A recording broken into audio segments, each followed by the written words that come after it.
जय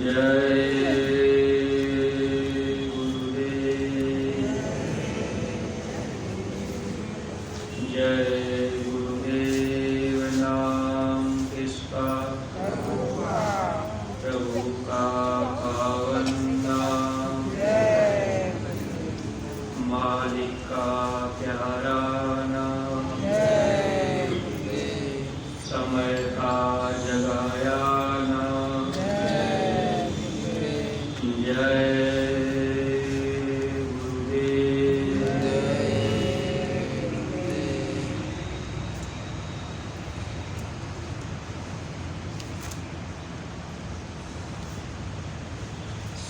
रूप में विराजमान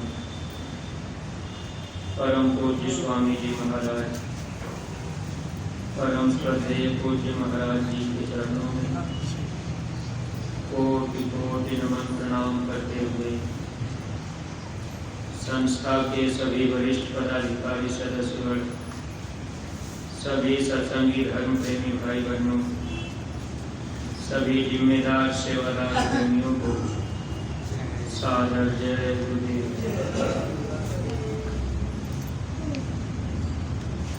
परमार्थी प्रेमी भाई बहनों,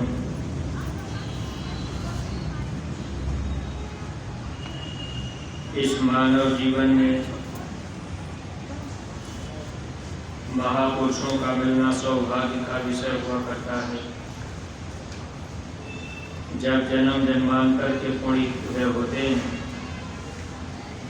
तभी हम जीवों को संत मिल जाते हैं। अगर सच्चे महापुरुष मिल गए, हम सब लोग उनके वचन वाणियों को मान लिए, हम सब लोगों का लोक और परलोक दोनों सार्थक हो जाता है। अज्ञानता भूल भरम में हम सब लोग अगर महापुरुषों की बातों को नहीं मान पाए, महापुरुष हम जीवों को बचाने के लिए 4 खान 84 लाख योनियों में जाना ना पड़े, इसके लिए महापुरुष अथक परिश्रम करते हैं ताकि हम जीवों की रक्षा 84 से हो जाए। लेकिन हम सब लोग बस मनुष्य शरीर पाने के बाद इतना ही देखते सोचते रहते हैं कि हमको खाने पीने का साधन मिल जाए, रहने सोने बैठने के लिए घर मकान हो जाए, हम अपना सुख से जीवन बिता लेंगे। लेकिन ये जीवन सुखमय नहीं रहता, क्योंकि मानव शरीर में हम आप ज़्यादा से ज़्यादा 60, 70 साल, 80 साल या 100 साल तक रह सकते हैं। फिर इस मकान से एक न एक दिन हम सब लोगों को निकाल दिया जाता है। हम सब लोग ये जानते हैं कि ये किराए का मकान है, फिर भी हम लोगों को अपना असली घर बनाने की चिंता नहीं हो पाती। अब जैसे कोई आदमी बाहर दिल्ली, बम्बई, कलकत्ता में जाकर अगर किराए का रूम लेकर के रहता है, उस आदमी की इच्छा ये होती है कि हम जल्दी से जल्दी कमाई करके अपना एक निजी प्लाट खरीद लें, निजी अपना मकान बना लें। उस मकान में हम आराम सुख से रहेंगे। किराए के मकान में जब हम आप कहीं रहते हैं तो जितने दिन का किराया देते हैं उतने दिन रह सकते हैं। वैसे ही ये मानव शरीर किराए का मकान है। इस मकान से हम सब जीवों को एक दिन निकाल दिया जाएगा, लेकिन हम लोगों को चिंता नहीं होती कि हम अपना निजी मकान बना लें। अगर इस काल माया के देश में हम लोग अपना जो भी मकान बनाएंगे वो मकान शरीर के लिए होगा। अब शरीर के लिए जो मकान बनाए तो शरीर छूटेगा तो मकान छूट जाएगा। जीवात्मा के रहने का स्थान अमर लोक सतलोक है। ये जीवात्मा अमर लोक सतलोक से आई, लेकिन यहाँ आने के बाद काल माया के देश में फंस गई।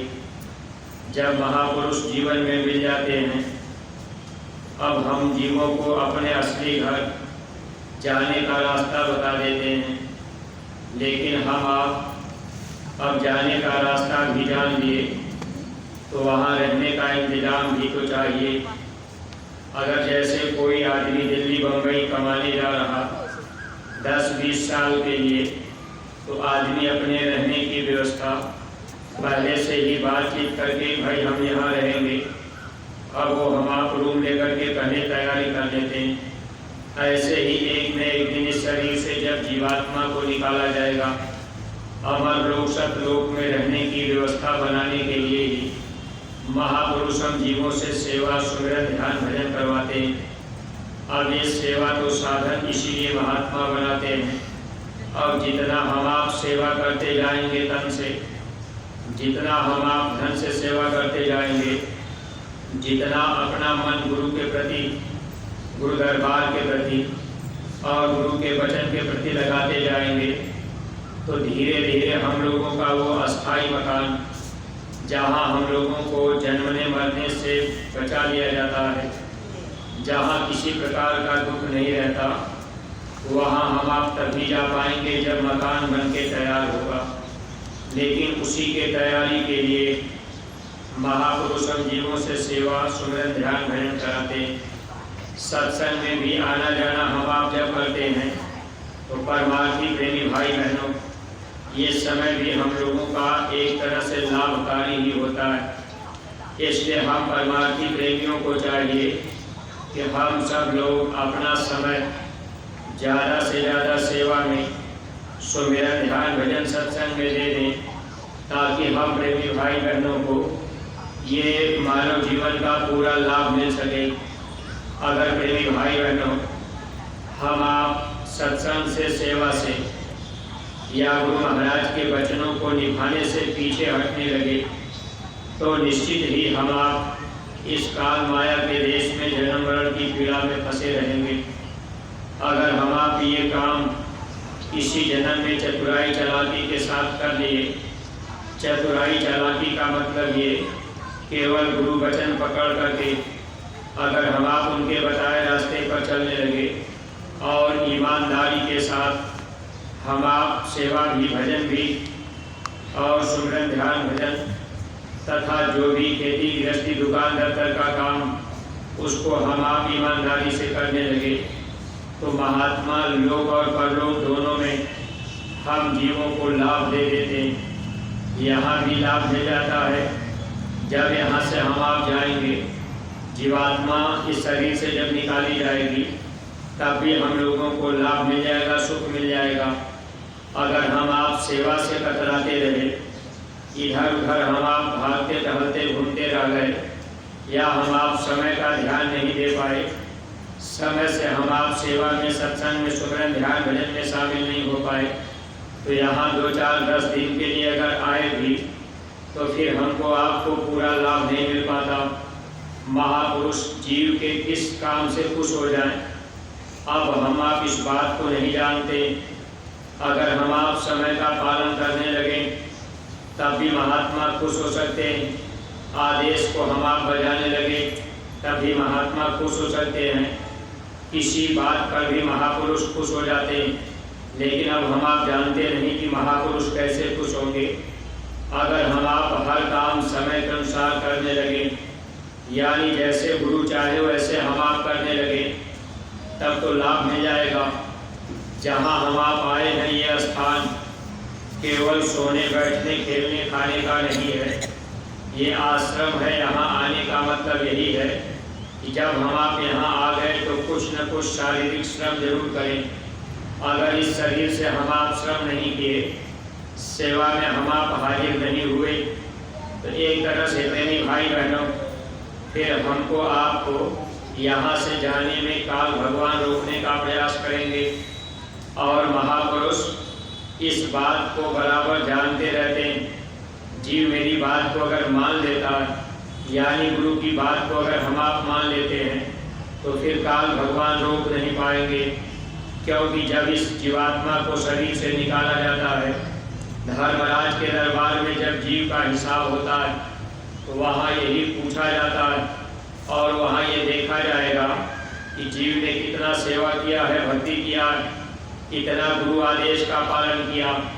सेवा अगर हम आप गुरु आदेश में करेंगे वही मान्य होता है। अगर गुरु आदेश में हम आप सेवा नहीं किए, चाहे वो तन की सेवा हो या धन की सेवा हो, अगर गुरु आदेश में करेंगे तो उसका लाभ मिलेगा। अगर मन के कहने पर करेंगे तो उसका लाभ नहीं मिलता। ये मन है हमको आपको नचाने का काम करता रहता है। अब हम आप ये काम करते हैं, भाई कभी किसी सेवा में पहुंच गए, मन ने कहा तो कभी किसी समय घूमने टहलने में ही बिता दिए। ये मन की कमजोरी कच्चाई है। इसके परमार्थी प्रेमी भाई बहनों, थोड़ा संभलने की ज़रूरत है। अगर हम आप संभल जाएंगे तब तो लाभ मिल जाएगा। अब हम आप इस तरह से कभी कभी देखा देखी में भी कि भाई फला आदमी घूम टहल रहे, अब 2-4 आदमियों को हम आप घूमते टहलते देख लिए। ये बात हमको आपको जानकारी में नहीं है।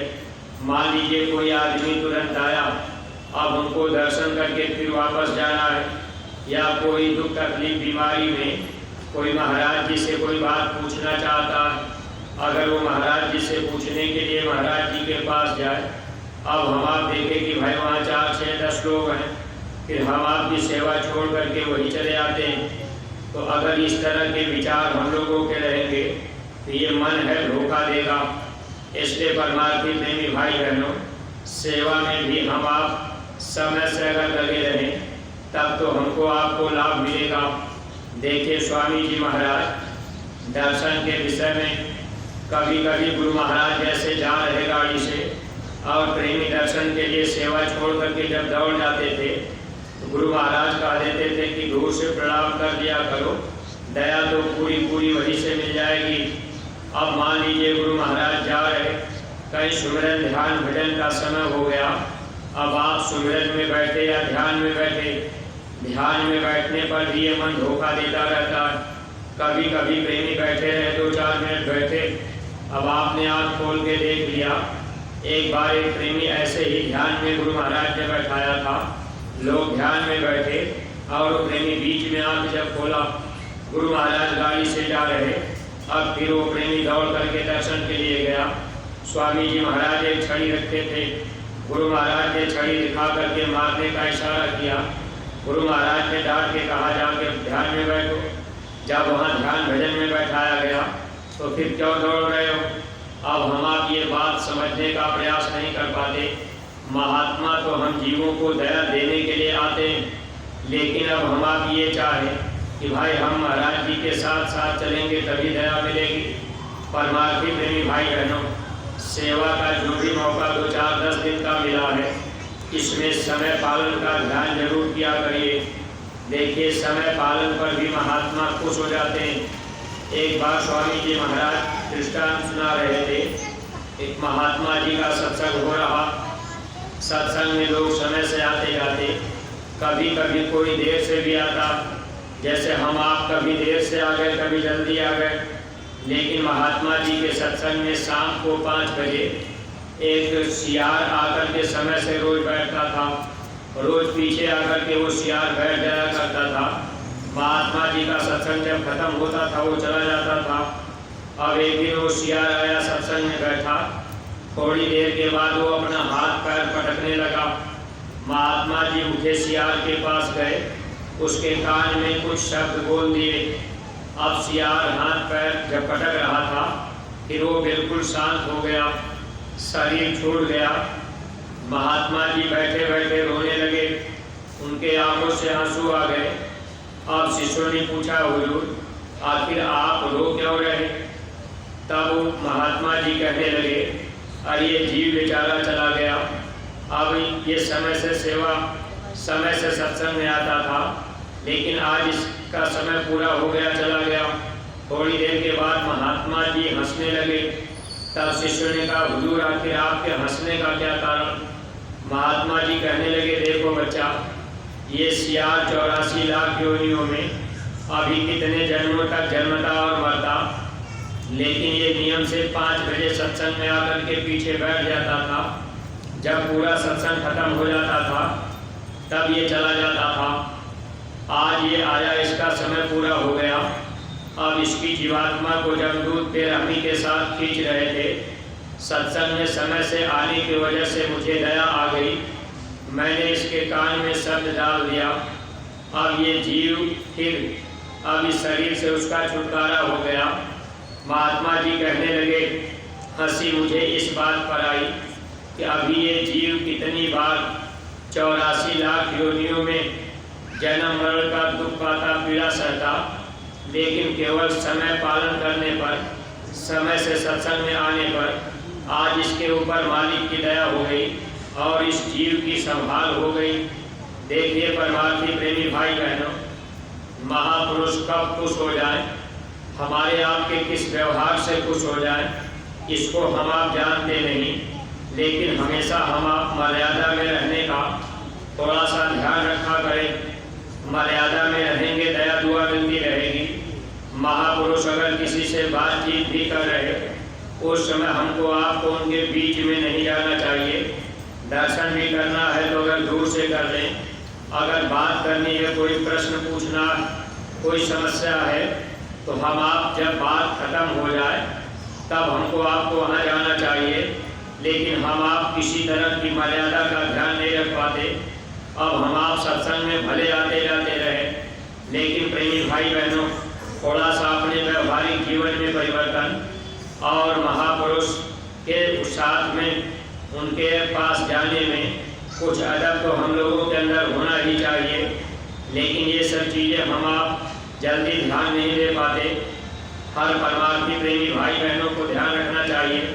वैसे तो व्यवहारिक जीवन में अगर दो आदमी बातचीत करते हो तो तीसरे आदमी को बीच में खड़ा होकर के कोई बात नहीं कहनी चाहिए जब तक आपसे कुछ न पूछा जाए। लेकिन हम आप इन बातों का कहाँ ध्यान देते। अब महाराज जी किसी से कोई बातचीत कर रहे, तब तक बीच में हम आप घुस गए कि हमको दर्शन मिल जाए, हमको लाभ मिल जाए। परमार्थी प्रेमी भाई बहनों, लाभ लेने का भी तरीका जब हम आप समझ लेंगे, समझेंगे और वचनों के अनुसार चलने का प्रयास करेंगे, तब तो लाभ पाएंगे। अब देखिए, वो सियार समय से सत्संग में आता रहा तो दया उस जीव के ऊपर हो गई। अगर हम लोग भी अपना समय निर्धारित रखें कि भाई सेवा का समय हो गया, हम सेवा में हाजिर हो जाएंगे, सेवा का खत्म हुआ फिर हम आप वापस चले आए। लेकिन सेवा के पहले ही हम आप जब चले आते हैं तो देखिए, इसमें भी समय का पूरा पालन हम आप नहीं कर पाते।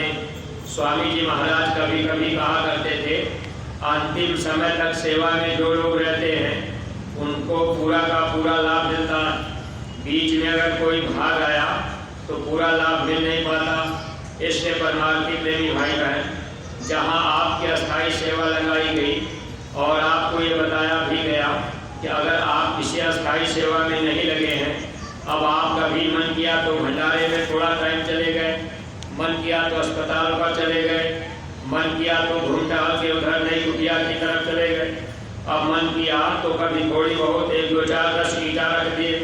अब इस तरह की सेवा आप ऐसे केवल इधर उधर में थोड़ा बहुत मन किया तो सब्जी के खेत में निकल गए, तो ये चीज़ें हम लोगों के अंदर एक तरह से मन की गति ठीक नहीं है। मन हमको आपको गुरु आदेश में चलने नहीं देता।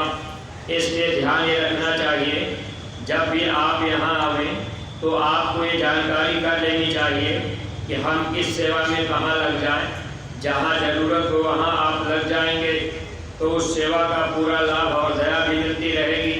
अब जहाँ नहीं भी ज़रूरत है, आप गए थोड़ा बहुत किए नहीं चले आए। परमार्थी प्रेमी भाई बहनों, मौका है लाभ लेने का। अब हम आप अगर इस लाभ को ले लेंगे, थोड़ा अपने मन की भावनाओं को बदलने का प्रयास करेंगे, यानी सेवा में मन को लगाने का प्रयास करना। अगर आपने ये देखा कि भाई यहाँ तो सेवा हो रही है, यहाँ कोई ज़रूरत नहीं है, लेकिन आपकी अगर ड्यूटी वहाँ सेवा की लगाई गई है तो आपको वहाँ से जाना नहीं चाहिए, आपको वहीं पड़े रहना चाहिए। रहने का भी लाभ आपको मिल जाएगा। लेकिन अब आप सोचें कि चलो हमारी कोई ज़रूरत नहीं, अब आपकी सेवा वहाँ लगाई गई, फिर आप चले आए, मान लीजिए बीच में ज़रूरत पड़ गई तो आपको खोजा जाएगा कि भाई कहाँ चले गए। जो जिम्मेदार सेवा करवा रहे अब आपको खोजेंगे, जब आप नहीं मिलेंगे तो उनके मन में कुछ अलग विचार भाव पैदा होगा, मन में क्रोध भी आएगा कि भाई देखिए चला गया। इस तरह से जब आप यानी हर जीव के अंदर गुरु मौजूद है, आपके वजह से किसी जीव को दुख हुआ, अगर आपकी वजह से कोई किसी को तकलीफ हुआ तो आपने वो तकलीफ किसी प्रेमी को नहीं दी, क्योंकि आप सेवा करने के लिए आए, बल्कि वो तकलीफ एक तरह से गुरु को ही हम आप देते हैं। इसलिए परमार्थी प्रेमी भाई बहनों, छोटी छोटी बातों का अगर हम आप ध्यान रखने लगेंगे और थोड़ा अपनी दिनचर्या को बदलने लगेंगे, मन को थोड़ा समझाने का प्रयास हम आप करेंगे, तो निश्चित ही हम लोगों को पूरा का पूरा लाभ मिलता जाएगा। अगर हम आप लाभ लेना चाह रहे कि भाई जन्म मरण के देश से हम निकल चले, आपकी बार सदगुरु मिले हैं, सदगुरु हमारी मदद कर देंगे, लेकिन उनके खुश होने के लिए आपको नियमित होना पड़ेगा। अगर आप नियमित नहीं हुए, संगठित नहीं हुए, तो फिर लाभ कहाँ मिल पाएगा।